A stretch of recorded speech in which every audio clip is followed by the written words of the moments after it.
There's a simple rule in nature. The more dangerous a place, the fewer creatures want to settle there. But one predator seems to have intentionally broken this law, choosing to live in the most inhospitable environment on the entire planet. High, sheer cliffs where the ground drops off into an abyss. Here, every leap could be its last. Here, a hunt often ends not in triumph, but in a fall from a great height. And even the prey, despite all the risk, feels more confident than the hunter itself. We're talking about the snow leopard. Unlike all the other big cats on the planet, it had the choice to stay down below, where it's warmer, calmer, and there's less risk of falling to its death. But it chose the vertical world. So why did it voluntarily settle where cold and sheer cliffs reign? And why does it constantly put its life on the line in a hunt where the prey can escape at any moment and it can plummet to its death? Why has this treacherous vertical world become not a curse for the leopard, but its only chance for survival? The answer to these questions lies much deeper than simple hunger.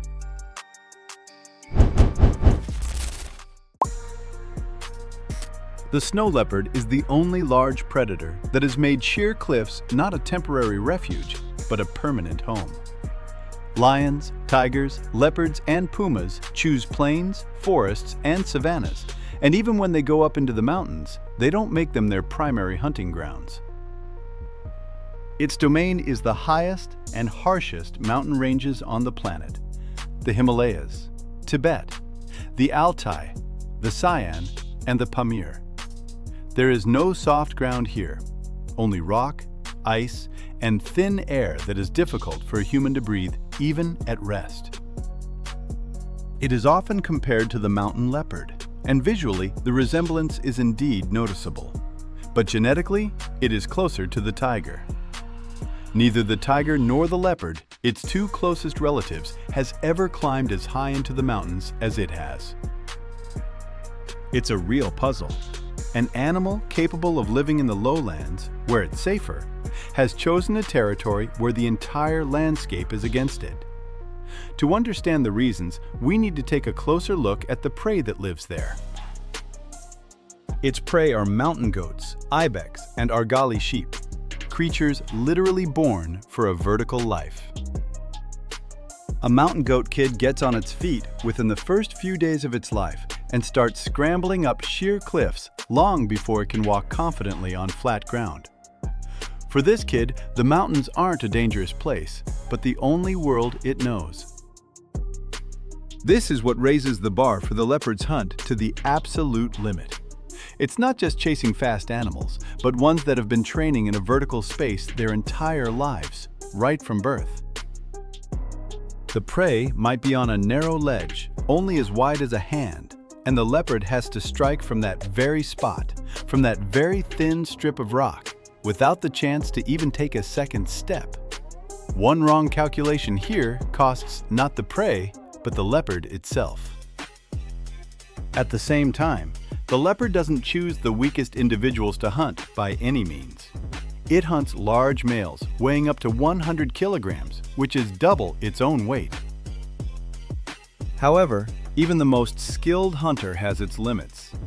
Yaks live in these mountains, and the snow leopard gives them a much wider berth than it does wolves. An adult yak weighs almost a ton, and a blow from its horns can kill the leopard instantly. An unexpected portrait emerges. A creature willing to risk its life on a sheer cliff, for a goat knows perfectly well when to just turn around and walk away. So why is it that down below, where it's warmer and safer, the snow leopard has no chance at all? And why does this force it to climb up to a place from which there is no way back? There are too many competing hunters in the valleys and forests. Wolf packs outnumber them. Bears are bigger and more dangerous in a head-on fight. And lynxes are stealthier and more effective in the thickets and among the trees. On the sheer cliffs, the snow leopard has no equal among animals. Not a single large predator is willing to fight for territory where the very surface of the earth creates insurmountable difficulties.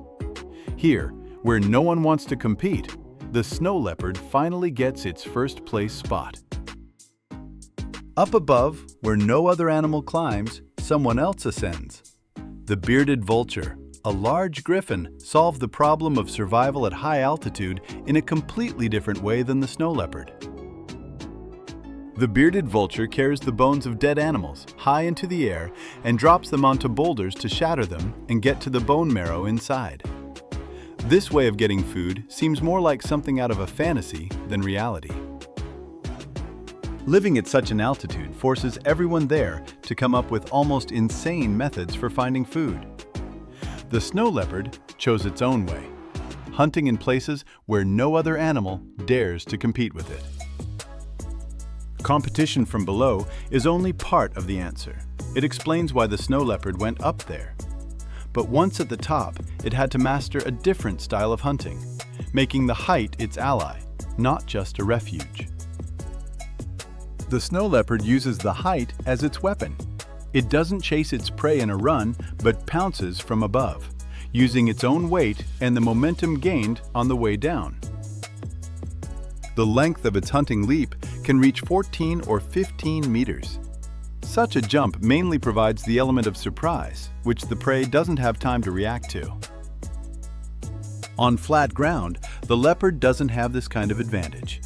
Lighter and more agile cats outmatch it there. But on the cliffs, the height turns it into the fastest predator in the area.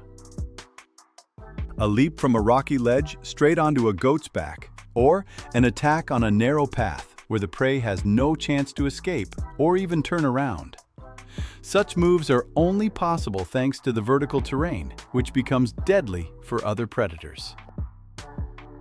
The tactic shows why this kind of hunting is beneficial for the leopard. But it doesn't answer the main question, why it risks its life jumping from such a height every single time. The price of a mistake is clear: death. A wolf chasing a goat along a sheer wall will fall and be killed. A leopard that makes a bad jump down will break a leg and starve to death alone. The snow leopard is the only species willing to risk its life again and again for prey. In India, a case was recorded where a female snow leopard jumped onto a large ibex and they both tumbled down the slope together. She lost her prey, but miraculously managed to survive herself. There are other known cases where a snow leopard, chasing prey down a steep slope, has lost its footing and fallen dozens of yards. This isn't recklessness or helplessness, but a profession with the greatest risk among all the cats on the planet.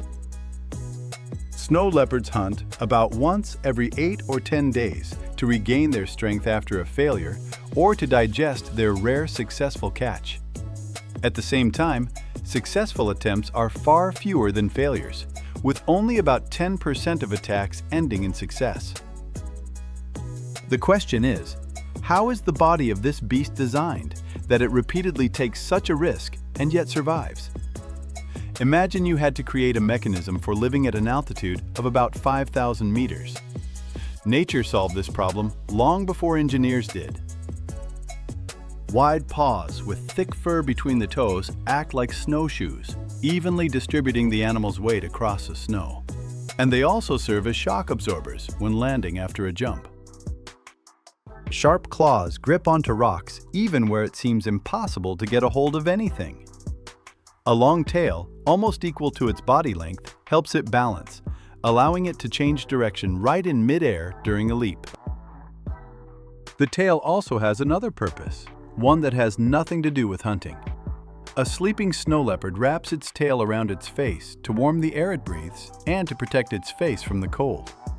This simple little habit gives the fierce predator a surprisingly domestic look. Powerful hind legs allow the snow leopard to leap up to 19 feet in length and up to 9 feet in height.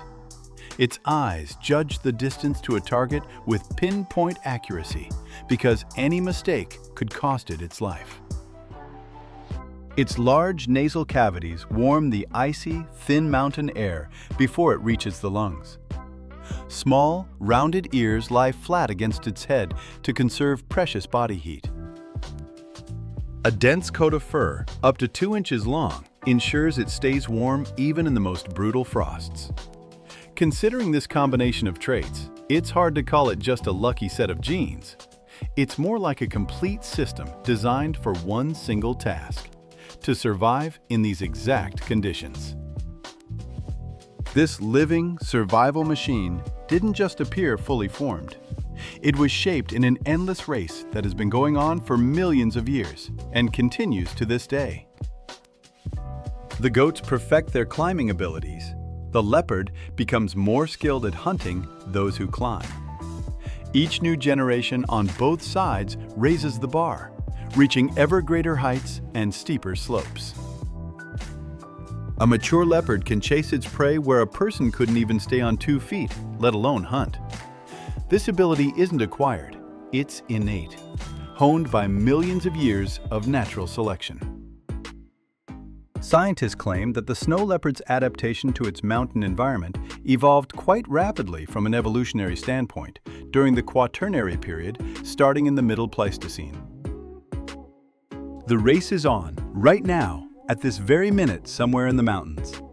Every missed leap by the leopard and every victim that gets away, it's just an episode in an endless game that will never end with one side winning. The best way to see this game isn't in numbers, but in one specific scene. The goat knows these cliffs like the back of its hoof. The leopard has studied the goat's habits down to the last detail. And they both enter a duel where the stakes are higher than any game of chess. The ibex chooses a path with no room to turn around, counting on this very fact to keep it safe from an attack. The snow leopard attacks from above, blocking the only escape route. The snow leopard hunts in 2 ways. The first is a quiet and slow stalk towards its prey, almost completely unnoticed. The second is the ambush method, where it waits for a victim in places where hoofed animals usually gather. Before leaping, it often twitches and taps its tail like a pendulum. This isn't a sign of nervousness, but a kind of aiming indicator, the final adjustment before the decisive pounce. A snow leopard can lie in ambush for a long time, watching intently, and then suddenly get up and silently walk away without the slightest attempt to attack, if it feels the moment isn't right. But if the right time comes, a silence falls. Then the tension builds and the leap follows. In the end, there are only 2 outcomes. The victim either gets away alive or doesn't get away at all. After a failed attempt, a snow leopard rarely pushes on with the chase. At most, it might run for a few dozen meters just on momentum. Anything beyond that is no longer a hunt, but a waste of energy, which it has in limited supply. In the Sayano-Szyszensky Nature Reserve, there is a story about a young female named Bazaginka. She was chasing an ibex, and it suddenly jumped into the icy water and simply swam away, even though this kind of behavior is completely unusual for mountain goats. Scientists suspect that Bazaginka might not have been seriously hunting at that moment, but rather playing. These events immediately reveal a couple of unexpected aspects: the prey's strange escape and a hint of playfulness in a predator that is usually considered just a killing machine. The snow leopard is incapable of roaring. Scientists used to connect this to the specific structure of its hyoid bone, but new data has disproven this hypothesis, as the snow leopard's bone is almost identical to that of large cats that do roar. This means the real reason is hidden in another part of the larynx, and scientists are still debating what exactly it is. Instead of a roar or a howl, a snow leopard can only purr, snort, and hiss. It purrs differently than most wild cats, which only purr when they exhale. The snow leopard purrs on both the inhale and the exhale, just like a regular house cat sitting on its owner's lap. There is another trait that is unusual for big cats. The snow leopard doesn't eat sprawled out on the ground like other large predators do, but instead crouches, which is more reminiscent of a house cat's posture than that of a tiger, its close relative. The most surprising fact remains that in the entire history of observation, not a single snow leopard attack on a human has ever been recorded in the wild. It simply doesn't perceive humans as either prey or a threat. An example of this can be seen in a real-life scene. Even when a snow leopard, risking its life on a sheer cliff, takes down a goat, it isn't allowed to eat in peace. Magpies land just a few steps away and brazenly carry off pieces of food from right under its nose. The snow leopard lazily shoos them away with its paw. The birds fly off a couple of yards, but they return almost immediately. In moments like these, the greatest mountain hunter looks no more intimidating than the neighbor's cat being teased by a flock of sparrows in the yard. While magpies are stealing its lunch, in those same mountains, man is building tall walls, dams, and bridges out of concrete. Mountain goats come there for the salt that naturally leaches out of the rock. The snow leopard stalks its prey along the same routes. Now the hunt takes place not only on natural cliffs, but also on concrete walls that are comparable in height to a 10-story building. Sometimes the animal hunts just a few hundred yards from a town, in places where its appearance used to be completely unexpected. For the leopard, it doesn't matter what the surface is made of, whether it's concrete or stone. The main thing is whether there's prey there. For the people who have lived alongside this predator for many generations, it has long since become more than just a mountain dweller. In Kyrgyzstan, the image of the snow leopard can be seen on the coats of arms of both cities and entire nations, where it symbolizes courage and greatness. In Khakassia, there's a belief that the leopard guards the passage between the worlds of the living and the dead. For these peoples, it is not just an animal, but an important part of their worldview and cultural beliefs. The word urbis, which is what this animal is called in some of the region's languages, appeared long before the written records where scientists first described it. Even before science knew the snow leopard existed, people were creating legends about it. Nevertheless, this animal remains a mystery to science. Thousands of camera traps have been set up in the mountains, yet surprisingly, few pictures of the snow leopard are ever captured. Catching a wolf on camera in the same mountains is much easier. It lives in a pack and moves along open and predictable trails. The snow leopard, on the other hand, deliberately avoids open spaces and always tries to stay in the shadows of the mountain landscape. One scientist spent almost 10 years just to catch and fit satellite collars on only 20 wild snow leopards. The collar transmits coordinates every few hours and stays on the animal for about a year and a half, after which it automatically detaches. It was precisely this limited data that led to a discovery, one that drastically changed previous views on this animal. The territories occupied by individual adult males turned out to be several times larger than previously thought. A single animal can cross several mountain valleys in just a few weeks, ending up tens of kilometers from where it was last seen. The more closely people study the snow leopard, the more obvious it becomes that even our current knowledge is just the tip of the iceberg. However, in recent years, scientists have managed to learn something important, and this discovery is alarming. It has to do not with the snow leopard's behavior, but with its very blood. Genetic studies have revealed that snow leopards have the lowest genetic diversity among all the big cats on the planet. The individuals alive today are too similar to one another. Experts suggest that about 8,000 years ago, the population drastically decreased in number as a result of a so-called bottleneck. All snow leopards living today are descendants of just a few survivors from that period. This means they are less able to cope with diseases, high temperatures, and food shortages. Today, in the Altai region of Russia, about 40 to 50 of these animals remain. Even though he is the king of the cliffs, his kingdom is rapidly shrinking. And this king cannot just go down to where his rivals are waiting. rivals he fears just as much as we fear heights. To the internal threat, contained within his blood, an external threat from the air is added.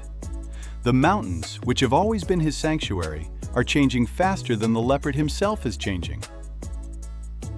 Due to climate change, the mountain goats are climbing higher into the region of permanent snow, and the leopard has to follow them. But higher up, there is less oxygen, less prey, and it is significantly colder than the places where he used to hunt. The leopard is starting to hunt at night to avoid the daytime heat, which was not a common thing in these mountains before. In the dark, he unexpectedly runs into other predators who have also changed their hunting hours. A habit that was formed over many thousands of years is changing right before the eyes of a single generation.